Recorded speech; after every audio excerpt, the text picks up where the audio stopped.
আমাদের মূল অনুষ্ঠানটি যে আকর্ষণ সেটা হলো যে আমরা সারা দেশে শিক্ষাবৃত্তি প্রদান করি। প্রবাসী কল্যাণ আইন অনুসারে আমার ওয়েজ আর্নার্স বোর্ডের যে আইন, সেই আইন অনুসারে আমাদের কিছু ম্যান্ডেট আছে। এই ম্যান্ডেটের মধ্যে যারা প্রবাসী আছেন তাদের কল্যাণের জন্য আমরা কাজ করি।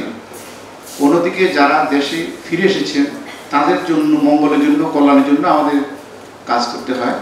সেই কাজের অংশ হিসাবে প্রবাসীদের ছেলে মেয়ে যারা মেধাবী তাদেরকে আমরা বৃত্তি দিয়ে থাকি।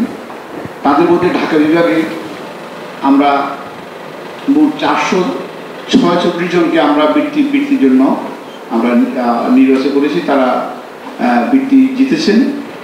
তাদের মধ্যে আজকে আমাদের এই মন্ত্রণালয়ের দায়িত্বপ্রাপ্ত মাননীয় উপদেষ্টা মহোদয়ের হাত থেকে তারা তাদের যে বৃত্তির চেক সেটা গ্রহণ করবেন।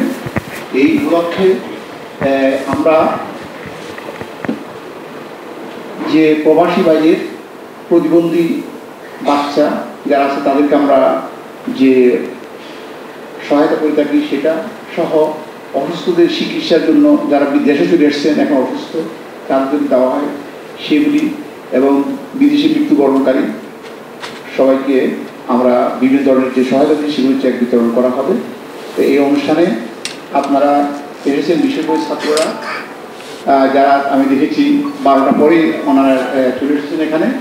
আমি এই গরমের দিনে আপনারা কষ্ট করে এসেছেন সেই কৃতজ্ঞতা জানাই। এখানে যারা আমাদের উদ্যোতন কর্মকর্তা আছেন তারাও এখানে এসেছেন, সবার কাছে আমি কৃতজ্ঞ, এবং প্রিন্ট এবং ইলেকট্রিক মিডিয়া যারা এখানে এসেছেন তাদের প্রতি আমি কৃতজ্ঞতা জানিয়ে আমি আমার বক্তব্য শেষ করলাম। আসসালামু আলাইকুম ওয়া রাহমাতুল্লাহি ওয়া বারাকাতুহু। আমি প্রবাসী সন্তান হওয়ার কারণে এবং আমার ভালো ফলাফলের কারণে ওয়েজ আর্নার্স কল্যাণ বোর্ড হতে আমাকে শিক্ষাবৃত্তি প্রদান করা হচ্ছে। আমি আরও জেনে খুশি হলাম যে ওয়েজ আর্নার্স কল্যাণ বোর্ড হতে শিক্ষাবৃত্তি ছাড়াও প্রতিবন্ধী ভাতা, অসুস্থ প্রবাসীদের চিকিৎসা সহায়তা এবং প্রবাসী মৃতের পরিবারকে আর্থিক অনুদান, বীমা ও ক্ষতিপূরণ প্রদান করা হয়ে থাকে। আমি আরও আশা করি যে ওয়েজ আর্নার্স কল্যাণ বোর্ড সবসময় প্রবাসীদের সহায়তায় তাদের পাশে থাকবে।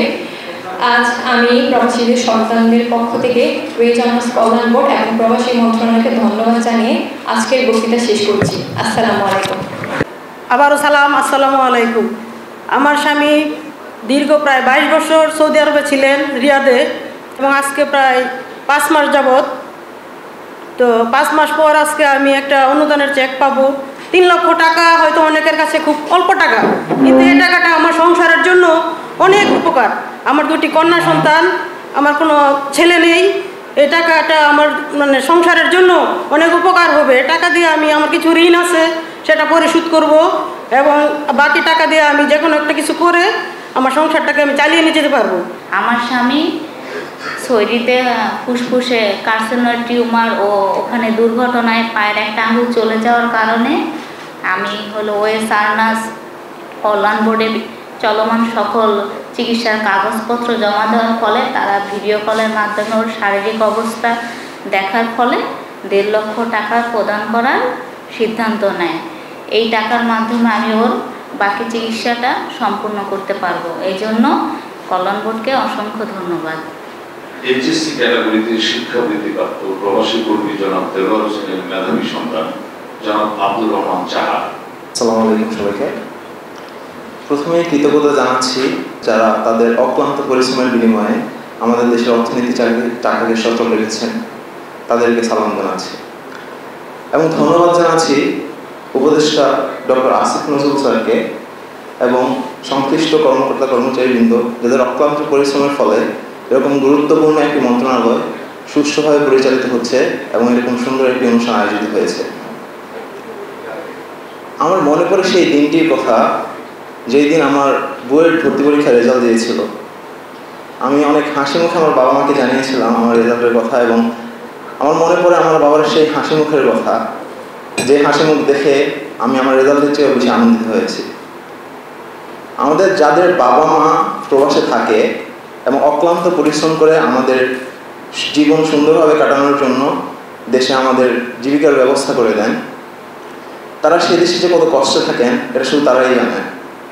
পরিবারের থেকে দূরে, এত হাজার হাজার মাইল দূরে থাকে তারা, এবং প্রতিনিয়ত তারা চিন্তায় থাকে যে তাদের সন্তান কেমন আছে, তাদের পরিবার কেমন আছে, তার কি ভালো আছে নাকি সুস্থ আছে নাকি অসুস্থ আছে, এই চিন্তা নিয়ে তারা প্রতিটি মুহূর্ত কাটায় এবং তাদের কষ্ট উপার্জিত টাকা দিন শেষে দেশে পাঠায়। এরপর যখন তারা আমাদের এই ক্ষুদ্র ক্ষুদ্র সাফল্যগুলো শুনে তাদের কাছে এই যেন ঈদের আনন্দের চেয়েও বড় আনন্দ মনে হয়। তাদের কাছে মনে হয় যে তাদের এত কষ্টের পরিশ্রম, এত কষ্ট উপার্জিত টাকা এবং তাদের এই কষ্টের সময়টা সার্থক হয়েছে। এরকম প্রতিটি প্রবাসী বাবা মায়ের কাছেই এই অনুভূতি যেন ঈদের অনুভূতির চেয়েও বড় অনুভূতি। তাদের এই অনুভূতি আরও বৃদ্ধি পায় যখন ওয়েজ আর্নার্স কল্যাণ বোর্ড এরকম উদ্যোগ নেয় যে তাদের সন্তানদের এই ছোট ছোট সাফল্যগুলোকে আরও সাফল্যমণ্ডিত করার জন্য এরকম শিক্ষাবৃত্তির আয়োজন করে। এই শিক্ষাবৃত্তির মাধ্যমে আমরা শিক্ষার্থীরা যত না আনন্দিত হই, যতটা না উপকৃত হই, তার চেয়ে অনেক বেশি আনন্দিত হয় আমাদের সেই প্রবাসী বাবা অথবা মায়েরা, যাদের কষ্টের ফলে তাদের শিক্ষার্থীরা পড়াশোনা করে এতদূর এগোতে পেরেছে। তো আমি পরিশেষে ধন্যবাদ জানাতে চাই ওয়েজ আর্নার্স কল্যাণ বোর্ডকে এবং সংশ্লিষ্ট সকলকে, এবং আবারও কৃতজ্ঞতা জানাতে চাই লক্ষ লক্ষ প্রবাসী মা বোনদের এবং বাবাদের যারা কষ্ট করে প্রবাসে থেকে আমাদের অর্থনীতিটাকে সচল রেখেছেন। আসসালামু আলাইকুম। এরপরে আসবেন আর্থিক অনুদান প্রাপ্ত 3 লক্ষ টাকা চেক গ্রহণে আসবেন দুলহাস ব্যাপারী। তিনি পক্ষে চেক দিতে আসবেন তার নানা মোহাম্মদ। চিকিৎসার অনুদান গ্রহণে চেক ক্ষতিপূরণ বাবদ যে চেক পাচ্ছেন তিনি হচ্ছেন দুলহাস ব্যাপারী, মৃত মোহাম্মদ জসিমের ভাই, নানা মোহাম্মদ কানা হোসেন। তিনি পাচ্ছেন 12,000 টাকা। শাহিনুর তিনি পাচ্ছেন তার হাজবেন্ড আল হাসান পারভেজের অসুস্থতা বাবদ সর্বোচ্চ 1.5 লক্ষ টাকা। বিসমিল্লাহির রহমানির রহিম। আজকের সবার প্রধান অতিথি মাননীয় উপদেষ্টা মহোদয়, আমাদের ওয়েজ আর্নার্স বোর্ডের মহাপরিচালক, আমার সহকর্মীবৃন্দ, আজকে যারা এখানে উপস্থিত হয়েছেন, প্রবাসী পরিবারের সদস্যরা এবং সাংবাদিক ভাই বোনেরা এবং অভ্যাগত সুধীমণ্ডলী, আসসালামু আলাইকুম। প্রধান অতিথির বক্তব্যের আগে খুব একটা বক্তব্য আমার খুব সমীচীন হবে না বেশি দীর্ঘক্ষণ বলা। তো আমি একটি কথাই বলবো যে আপনারা একটা পট পরিবর্তনের মাধ্যমে আমরা এখানে বসবার সুযোগ পেয়েছি। আপনারা যে সুযোগটা পেয়েছেন সেই সুযোগে আপনারা আগে অনেক শুনেছেন, যেই জায়গায় টাকা রাখতেন, যেই ক্ষেতে আপনি গাছ লাগাতেন, ক্ষেত নিজেই বেড়া খায়, বেড়া নিজেই ক্ষেত খায়, এই অবস্থার মধ্যে ছিল। খাজানচিখানা চুরি হয়ে গেছে, রিজার্ভ চুরি হয়ে গেছে, এরকম একটা পরিস্থিতির মধ্যে ছিল। রেমিটেন্স হুন্ডির মাধ্যমে আসতো, নানান যাতনার মধ্যে আমরা ছিলাম। এখন কিন্তু সেই পরিস্থিতিটা আর নাই। এখন যারা আজকে চেক গ্রহণ করেছে এবং আমাদের ছোট ছোট ছেলেমেয়েরা যারা মেধাবী আজকে পুরস্কৃত হয়েছে, সেগুলো অনেক বেশি কোনো ধরনের আসলে আয়োজন নয় এবং কোনো ধরনের সহযোগিতা নয়। কিন্তু তবুও আমরা যে অনুষ্ঠানের আয়োজন করেছি এবং এই সরকার যে উদ্যোগ নিয়েছে, আপনারা দেখেছেন যে বৈধ উপায়ে রেমিটেন্স আসবার। সাংবাদিক ভাইয়েরা যখন এখানে এসছেন, তো তাদের দু একটা কথা বলার জন্য দু একটা কথা বলে রাখা দরকার। তাহলে বলবো যে কোথায় গেলাম, নিরাশ হয়ে ফেরত আসলাম। সেই কারণে আমি দু একটা পরিসংখ্যান দিচ্ছি আপনাদের জন্য। রেমিটেন্স যেভাবে আসতো আগে, সেই পথটা আমাদের ডক্টর মোহাম্মদ ইউনূস সাহেবের এই সরকার কীভাবে বন্ধ করেছেন সেই কাহিনী আপনারা জানেন। ইনসেন্টিভ দিয়েছেন সেটাও আপনারা জানেন। কিন্তু আপনারা জানেন না যে সাধারণ মানুষ যারা প্রবাসী তারা কেমন করে সেটাতে সাড়া দিয়েছে। রেমিটেন্স 30 থেকে 40% কিন্তু আসে হুন্ডির মাধ্যমে। কিন্তু এখন আমরা এই হুন্ডির মাধ্যমে আসা রেমিটেন্সের সংখ্যা হয় 12 বিলিয়ন ডলার, অত সরকারিভাবে 28 বিলিয়ন ডলার রেমিটেন্স আসে। 2.5% নগদ প্রণোদনা দেওয়া হয়েছে এই সরকারের আমলে। এই সরকারের আমলে উৎসাহিত করা হয়েছে এমবেসিগুলোকে, আমাদের যে এমবেসিগুলো বাইরে আছে অর্থাৎ আমাদের রাষ্ট্রদূতদের অফিস, সেখানেও কিন্তু আপনাকে উৎসাহিত করবার জন্য নানানভাবে আমরা ব্যবস্থা গ্রহণ করেছি। আপনি শুনলে আশ্চর্য হবেন যে একটা সরকারকে মানুষ যখন নিজের সরকার মনে করে তখন সে কিভাবে আচরণ করে, আর একটা সরকারকে মানুষ যখন তার শত্রু আচরণ করে তখন কেমন ভাবে আচরণ করে। আমি একটা ইনস্ট্যান্ট দিয়ে আপনি সেটা বুঝতে পারবেন। আজকে দেখেন সকলে কেমন আনন্দের সঙ্গে বসছেন, কারো মনের মধ্যে কিন্তু কোনো আমি দেখি না কালিমার ছায়া। সকালে হাস্য উজ্জ্বল, কি একটা অজানা একটা ভীতি আমাদেরকে 16 বছর তাড়া করে বেরিয়েছে, কি একটা ভূত এখন আর নাই। এখন কি একটা আনন্দ, মনে করে বাচ্চা কাচ্চারা সবাই যেন মনের ময়ূর, সবাই নাচছে। হৃদয় আমার নাচে রে আজিকে ময়ূরের মতো নাচে রে, রবীন্দ্রনাথ যেমন বলেছেন। আজকে মনের কথাটা কত খুলে বলা যায়। আমি হৃদয়ের কথা বলিতে ব্যাকুল, শুধাই গেল না কেহ। আগে আপনাকে কেউ শুধায় নাই, জিজ্ঞেস করে নাই তুমি কি বলতে চাও। আপনার মনের কথাটা বলবে, বেকুল ছিল আপনার মন যে আমি বলি, আমি কিছু কথা বলি, আমার কথাটা শোনেন, শুনবার কথা ছিল না। এখন আপনার কথা, হৃদয়ের কথা বলিতে ব্যাকুল, শুধাইল না কেহ, অর্থাৎ জিজ্ঞাসা করলো না কেহ। আমরা কিন্তু জিজ্ঞাসা করার জন্য আপনাদেরকে ডেকেছি এখানে। এটা ভালো লাগছে না? ভালো কি না? তো ভালো লাগলে তো কেউ তালি দিচ্ছে না, ভালো লাগছে। সুতরাং এই ভালো লাগাটা আমাদের রাখার জন্য সরকারকে সহযোগিতা করতে হবে। যে ভালো কাজ করে তাকে সহযোগিতা করবেন না, নাকি দুর্বৃত্তকে সহযোগিতা করবেন? যে ভালো কাজ করে তাকে বাহবা দিবেন না, জিন্দাবাদ দিবেন না, হাততালি দিবেন না, ভালো বলবেন না? তাহলে তো ভালো বললেই তো ও উৎসাহিত হবে আরো ভালো। যে বেশি ভালো কাজ করে তাকে যদি উৎসাহিত করেন তাহলে সে আরো ভালো কাজ করবে। আমি একটা পরিসংখ্যান দিই, যে কথাটা আমি আপনাকে বলছিলাম। দেখেন, এই সরকার কার্যভার গ্রহণের পর আমরা জুলাই থেকে আপনাকে মার্চ মাস পর্যন্ত, এই যে মার্চ মাস, এখন তো এপ্রিল, মার্চ মাস, আমাদের রেমিটেন্স এসছে কত জানেন? রেমিটেন্স এসছে 21,784.39 মিলিয়ন ডলার, মিলিয়ন টাকা। এখন তালি দিয়েছেন অনেকে, কিন্তু না বুঝে টাকার অঙ্কটা শুনে।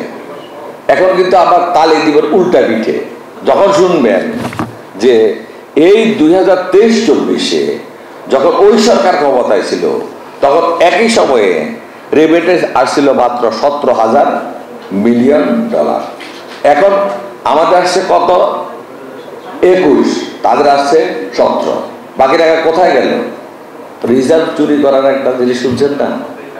রিজার্ভ তার কাছে ছিল, এটা যদি রাজ দরবার হতো, রিজার্ভ তার কাছে ছিল, সে যদি বলতো যে হুজুর আমার খাজানচিখানা চুরি হয়ে গেছে, বলেন তো ওই খাজানচিখানার মালিকের কি শাস্তি হইতো? বলেন, একজন বলেন, কি শাস্তি হইতো? তার শিরোচ্ছেদ হইতো, শিরোচ্ছেদ, তার কল্লা কাটা যেত, ঠিক না? আমাদের দেশে রিজার্ভ চুরি হয়ে যাওয়ার পর আতিউর রহমানের কোনো শিরোচ্ছেদ হয়েছে? হয় নাই। কারণ কি? আইনের শাসন ছিল না, আইনের শাসন ছিল না। তা আমরা এখানে যারা মেধাবী ছেলেরা এসছে, মেয়েরা এসছে, তাদেরকে আমরা আন্তরিক ধন্যবাদ জানাই। তোমাদের একটা দায়িত্ব আছে বাবা, এই লেখাপড়া তো করবাই, তোমাদের মা বাবাকে বোঝানো, যারা বাইরে আছে, বলা যে বাবা তুমি হুন্ডির মাধ্যমে না পাঠাইয়া তুমি সরকারের যে নিয়মিত লাইন আছে এই লাইন মতো টাকা পাঠাও। এতে আমার দুইটা লাভ। একটা লাভ হচ্ছে যেই দেশের মানুষ আমি, যেই দেশের প্রতিষ্ঠানে আমি শিক্ষা গ্রহণ করি, সেই দেশ উন্নত হবে। আমরা মিলেছি আজ মায়ের ডাকে, ঘরের হয়ে পরের মতো ভাই ছেড়ে ভাই কদিন থাকে, আমরা মিলেছি আজ মায়ের ডাকে। এই মাটি তো আমাদের মা, এই মাটি আমাদের খাইয়েছে পড়িয়েছে, এই মাটি থেকে যে ফসল হয় সেই ফসল থেকে তো আমাদের উদর পূর্তি হয়, এই মাটি থেকে কিন্তু আমাদের মায়ের জন্ম হয়েছে। তো এই মা আঁচল পেতে চেয়ে আছে, ফিরে চল মাটির টানে, যে মাটি আঁচল পেতে চেয়ে আছে মুখের পানে, ফিরে চল মাটির টানে। মা বাবাকে বলো, মা বাবা ফিরে আয় মাটির টানে, যে মাটি আঁচল পেতে চেয়ে আছে মুখের পানে, ফিরে আয় মাটির টানে। ফিরে আসতে বলতে মানে চাকরিটাকে ফেলে না, টাকাটা যে তুমি ফেরত দিবা, মাটির টানে মাটিকে ফেরত দাও। ওই দুর্বৃত্তকে, ওই দরবেশকে দিও না টাকাটা। টাকাটা যেভাবে আসলে আমার দেশের কাজে লাগে সেইভাবে তুমি টাকাটা দাও। দিলে তুমি প্রণোদনা পাবে 2.5%। আমাদেরকে ওনারা সাহায্য করবে, আমাদের সুখ দুঃখের খবর নিবে, আমরা ভালো ছাত্র যদি হই পুরস্কৃত হব, আমাদের চাকরি বাকরির ব্যবস্থা হবে। আর আমাদের তো ও বলার সময় বেশি পায় নাই আমাদের ডিজি সাহেব। আর তুমি এত সংক্ষেপে কেন বললা? স্যার আসতে তো দেরি ছিল। আসল বক্তা কিন্তু ও হওয়ার কথা ছিল, ও বলা নাই বলে আমি একটু বেশি বলছি। ও অনেক বর্ণনা আছে আপনাদের জন্য। এই দুর্ভাগা জাতির কথা কি বলবো বলেন? এই দুর্ভাগা জাতির জন্য এই প্রবাসী কল্যাণ মন্ত্রণালয় কি কি ব্যবস্থা করে রেখেছে, শুধু এইটা যদি আপনি জানতেন, আপনি মনে করতেন যে আপনি কত সৌভাগ্যবান জাতি। আপনার এমন এমন সুযোগ তৈরি করে রেখেছে এই মন্ত্রণালয়, কিন্তু আপনি জানেন না যে আপনি কত কত সুবিধা এখানে প্রবাসীরা পাওয়ার ব্যবস্থা আছে। আমি আমাদের ডিজি মহোদয়কে আহ্বান জানাবো, স্যারের অত বেশি যদি সময় হয় থাকবেন, না হয় থাকবেন না। আমরা খণ্ড খণ্ড করে চলো, আমরা প্রবাসীদেরকে খণ্ড খণ্ড করে বিভিন্ন জায়গায় বিভিন্ন জেলায় গিয়ে জানাই, প্রবাসীদের একত্র করে আপনাদেরকে কি কি সুবিধা দেওয়ার জন্য ডক্টর ইউনূস সাহেবের সরকার ব্যবস্থা করে রেখেছে আপনারা জানেন কিনা? আপনারা জানেন আপনারা কত 3 লাখ টাকার লোন নিতে পারেন কোনো রকমের আপনার কোনো জামানত ছাড়া? আপনারা জানেন না এটা। আপনি বিটা বাড়ি বিক্রি করেন, গরু বাছুর বিক্রি করেন, শ্বশুর বাড়ি থেকে দাদু নানের কি জানেন ঝামেলা করেন, অথচ আপনি 3 লাখ টাকা হলে বহু দেশে, পৃথিবীর বহু দেশে দালাল এগুলো তো আছে, সবসময় থাকে। রোধ করার চেষ্টা করতেছি, একটু সিনারিও বদলাবে, কারণ দুষ্টগুলো যাওয়ার সময় তো হাওয়া টাওয়া দিয়ে গেছে না কিছু গরম হাওয়া, তো গরম হাওয়া যাওয়ার জন্য একটু অপেক্ষা করবেন, তো অপেক্ষা করেন, গরম হাওয়া চলে যাবে, চিন্তা করবেন না। আর এইটা আজকে কোনো বড় কোনো সাহায্য না। আমরা আপনাদের সঙ্গে এই কথা আমাদের উপদেষ্টা মহোদয় সরকারের পক্ষে আমরা বলতে এসেছি তোমাদের কাছে, মোর নাম এই বলে খ্যাত হোক, আমি তোমাদেরই লোক, আমরা তোমাদের সঙ্গে আছি, এই কথা বলবার জন্য আমরা এখানে। আর এখন আপনি বলতে পারেন যে স্যার এটা তো খুবই কম সাহায্য, আমাদের তো অনেক বড় বেশি আমাদের দরকার, আমাদের তো এই সাহায্যে কি হয় আমাদের। কিন্তু অনেক ছোট ছোট মাদার টেরেজা, শুনছো তো ওনার নাম? মাদার টেরেজার নাম শুনছেন না? তোমরা শুনছো তো? তো উনি বলছেন যে not all of us can do great things, but we can do great thing, small things with great love. এটা উল্টা বলছে, not all of us can do great things, but we can do small things with great love. আমরা অনেকেই বড় বড় কাজ করতে পারি না, কিন্তু আমরা ছোট কাজ করতে পারি অনেক উজাড় করা ভালোবাসা দিয়ে। তা আজকে তোমাদের আমরা যে টাকা পয়সা যেটুকু সহযোগিতা আমরা করেছি, এটা টাকার অঙ্ক বড় বিষয় নয়। তোমরা দেখবা আমাদের কতটুকু ভালোবাসা আমরা উজাড় করে তোমাদের দিয়েছি, তোমরা সেটা দেখো আমরা কতটুকু ভালোবাসা। রবীন্দ্রনাথ তার ওই ছবির কথাটা মনে আছে, কে লইবে মোর কার্য কহে সন্ধ্যা রবি, শুনিয়া জগৎ রহে নিরুত্তর ছবি, মাটুরি প্রদীপ ছিল সে কহিল স্বামী, আমার যেটুকু সাধ্য করিব তা আমি। এই জন্য আমাদের যেখানে যেটুকু পারি ছোট ছোট আলো, আমার আলো গো আলো ভুবন ভরা, আলো নয়ন ধোয়া আমার আলো হৃদয় হরা, যেখানে যেটুকু পারি কম কম ছোট ছোট আলো, এটা সাহায্যের আলো হোক, এটা মায়ার আলো হোক, মমতার আলো হোক, বেদনার আলো হোক, ভালোবাসার আলো হোক, একটু একটু করে যদি আলো জ্বালাই, এই অন্ধকারাচ্ছন্ন যে পৃথিবীতে আমাদেরকে ফেসিবাদ স্বৈরাচার রেখে গেছে, আমরা প্রত্যেকে ছোট ছোট আলো জ্বালিয়ে আমরা আমাদেরকে আলোকিত করব। আরবিতে একটা দোয়া আছে, বুঝছেন? সে আমি তো সৌদি আরবে ছিলাম, আল্লাহুম্মা জাআল ফি কলবি নূরান ওয়া ফি সামঈ নূরান ওয়া ফি বাসারি নূরান ওয়া ফি লিসানি নূরান ওয়া আন ইয়ামিনি নূরান ওয়া মিন ফাওকি নূরা। হে আল্লাহ, আমার ঊর্ধ্ব অধ, আমার যে কল, আমার আসমান জমিনে যা কিছু আছে, ডাইনে বাঁয়ে সামনে পেছনে সব কিছুকে আলোকিত করো। তারপরে বলতে হবে, আলো আমার আলো গো, আলো ভুবনে ভরা, আলো নয়ন ধোয়া আমার, আলো হৃদয় ভরা। আমি আশা করি আমরা আগামী দিনে আলোয় আলোয় আরো আলোকিত হব, এই আশাবাদ ব্যক্ত করে আমি আমার বক্তব্য শেষ করছি। স্যারের এই বিশ্লেষণধর্মী, শিক্ষামূলক এবং তাত্ত্বিক বক্তব্য নিশ্চয়ই আমাদের দর্শকদের বিমুগ্ধ করেছে। স্যার, আপনার প্রতি আন্তরিক অভিনন্দন। এখানে এই অনুষ্ঠান শেষে আপনাদের যারা উপস্থিত হয়েছেন আরো 103 জনের মধ্যে চেক বিতরণ করা হবে, যারা আপনারা নিশ্চয়ই সেটি জানেন। এবং আজকে এই চেকের যে টাকার পরিমাণ সেটি 1,94,00,000 টাকা। এটা হলো বিভিন্ন অনুদানের চেক। এটা শুধু ঢাকা বিভাগের জন্য, অন্যান্য বিভাগের চেকগুলো পরবর্তীতে বিতরণ করা হবে। আসসালামু আলাইকুম। আসলে আমাদের সচিব সাহেব বাংলা, ইংরেজি, আরবি মিলিয়ে যে বক্তৃতা দিয়েছেন, আমার কথা বলতে ভয় লাগছে। আচ্ছা, যাই হোক, আপনারা আমি খুবই সম্মানিত বোধ করছি, খুব আনন্দিত বোধ করছি আপনাদের সামনে পেয়ে, আপনাদের সামনে উপস্থিত হতে পেরে। আমি আপনার আগে সরকারে জয়েন করার আগে বিভিন্ন সেমিনারে অংশগ্রহণ করার জন্য, বিভিন্ন আপনার অ্যাক্টিভিজমের কাজের জন্য বিভিন্ন দেশে যেতাম। তো অনেক সময় আপনার মিডল ইস্টের এয়ারপোর্টগুলোতে আমার ট্রানজিট হতো, বিশেষ করে দুবাই, দোহাতে। তো ওইখানে যাওয়ার সাথে সাথে দেখতাম প্রচুর প্রবাসী ভাই বোনরা ছুটে আসতো, অনেকে ছবি তুলতো, অনেকে অনেক কমপ্লেনের কথা বলতো, ভালোবাসা জানাতো। আমার খুব ইমোশনাল লাগতো ওখানে যাওয়ার সাথে সাথেই, খুব ইমোশনাল লাগতো। এবং আমার মনে আছে যে তারা আমাকে খাওয়ানোর জন্য, যারা এয়ারপোর্টে চাকরি করে তাদের খাওয়ানোর জন্য বন্ধু ব্যস্ত হয়ে দিচ্ছে, একটা ড্রিঙ্কস কিনে দিয়ে, একটা বার্গার কিনে দিয়ে, এরকম।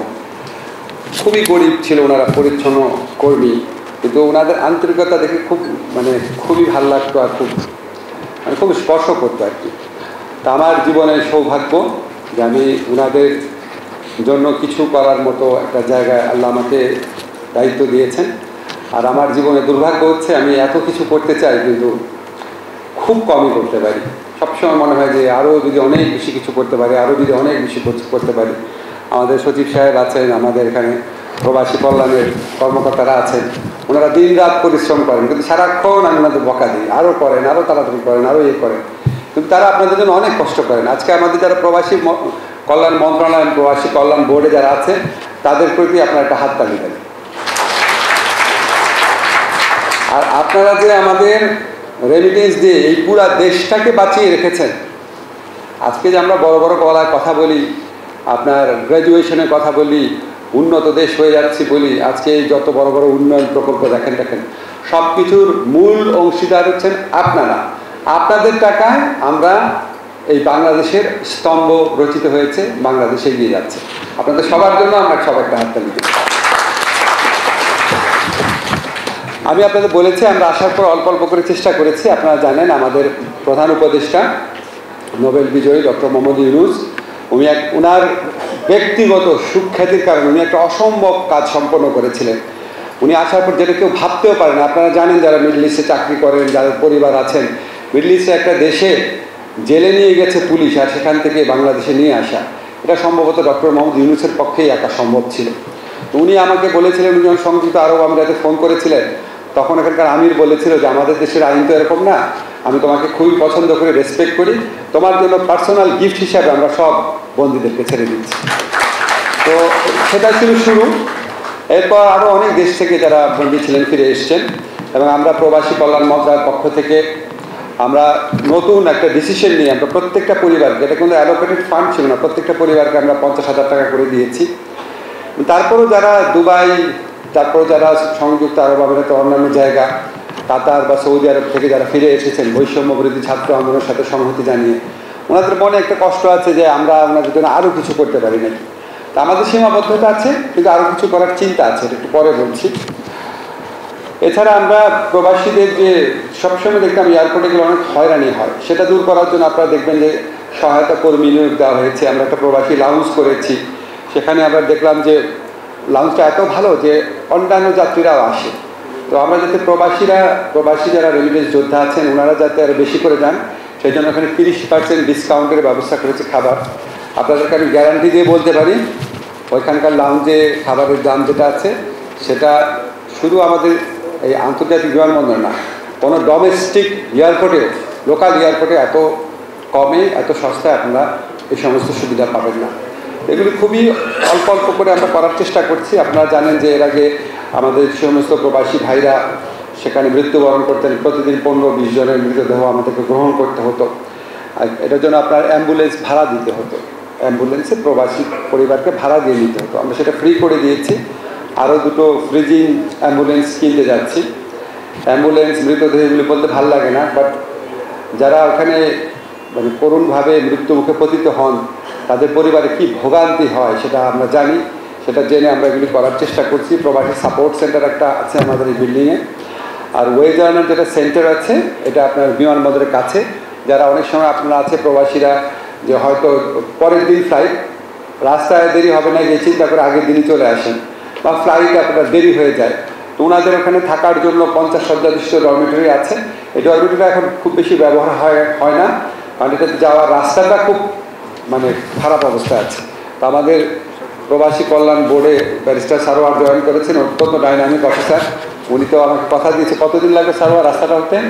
1-5টা হয়েছে, এরপরে আসছি আর 5 দিন সার্ভিসে আমরা মিটিং করছি, তারপরে দিয়েছি। কতদিন লাগবে? মানে গাড়ি যাওয়ার মতো 2 মাস লাগবে। 2-3 মাসের মধ্যে ওটা সম্পূর্ণ হয়ে যাবে। ওইটাকে আমরা 200 শয্যা বিশিষ্ট করবো। এছাড়া আমাদের একটা প্ল্যান আছে, এটা আপনাদের একটু বলি, আপনারা দোয়া করবেন এটা যেন সম্পন্ন করতে পারি, না হলে আমার প্রচণ্ড কষ্ট এবং মানে অতৃপ্তি থাকবে যেটা করে পারলাম না। আমাদের এই খুব ঢাকার আপনার বাড়িধারা এলাকার কাছে আমাদের 8.5 বিঘা জমি আছে প্রবাসী কল্যাণ বোর্ডে। তো আমাদের ইচ্ছা আছে ওখানে একটা হসপিটাল করব, এবং ওই হসপিটালটা হবে প্রবাসীদের হসপিটাল, না প্রবাসীদের চিকিৎসা না, প্রবাসীরা মালিক হবে। আমাদের একটা প্ল্যান আছে, আমরা একটা কোম্পানি গঠন করব, ওই কোম্পানির থেকে আমরা একটা নির্দিষ্ট সংখ্যক শেয়ার, একটা রাফ আইডিয়া, আমরা ধরেন 40-50% শেয়ার শুধু প্রবাসী যারা রেমিটেন্স যোদ্ধা আছে ওনারা শেয়ার মার্কেট ওই শেয়ারটা কিনতে পারবে, অন্য কেউ এটা কিনতে পারবে না। ফলে আপনারা ওই প্রবাসী হসপিটালের মালিক হবেন ইনশাআল্লাহ। এটা আমার ড্রিম, এটা আমরা সম্পন্ন করার জন্য সর্বাত্মকভাবে চেষ্টা করব। আরও আমরা চিন্তা করেছি যারা প্রবাস থেকে আসেন, অনেকে আছেন পরিচ্ছন্নতা কর্মীর কাজ করেছেন, অনেকে আছেন কেয়ার গিভারের কাজ করেছেন, বাসায় কাজ করেছেন, অনেকে আছেন যে আপনার ড্রাইভিংয়ের কাজ করেছেন, কনস্ট্রাকশন ওয়ার্কের কাজ করেছেন।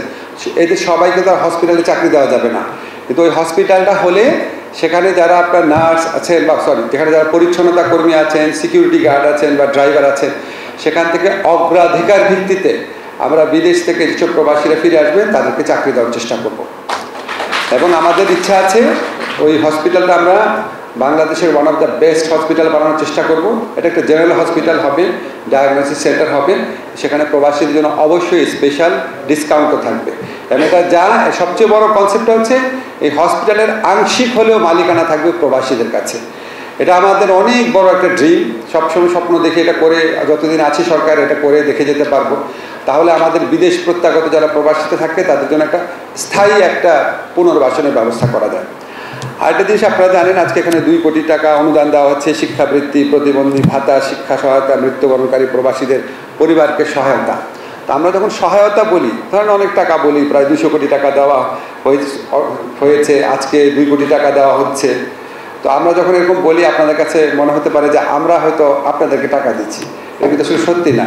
এই টাকাটা আপনাদেরই টাকা, আপনাদের টাকা যাওয়ার সময় যেটা কেটে রাখা হয় সেটা আমরা ইনভেস্ট করে ভালোভাবে ম্যানেজ করে একটা ফান্ড করে আপনাদেরকে ফেরত দিই। কাজে আপনারা মনে করবেন আপনাদের টাকা আপনারা ফেরত পাচ্ছেন।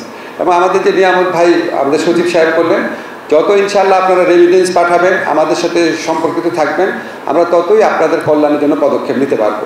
আপনারা একটা জিনিস মনে রাখবেন, আমরা হচ্ছে একটা পরিবার, প্রবাসী কল্যাণ মন্ত্রণালয় এবং প্রবাসী ভাই বোন আমরা সবাই হচ্ছে একটা পরিবার। আমরা পরিবারকে যেমন সবাই সবাইকে ভালোবাসে, আমরা এইভাবে ভালোবাসবো এবং ইনশাআল্লাহ বাংলাদেশে সারা জীবন প্রবাসীদেরকে আপনার অবহেলা করা হয়েছে, তাদেরকে আমরা প্রাপ্য মর্যাদা দিতে পারি নাই। আমাদের সবার প্রচেষ্টা হচ্ছে আপনাদের প্রতি মিনিমাম কৃতজ্ঞতা জ্ঞাপন করার জন্য যেসব পদক্ষেপ নেওয়া প্রয়োজন সেগুলো যেন আমরা নিতে পারি। আপনারা আমাদের জন্য দোয়া করবেন। ধন্যবাদ সবাই।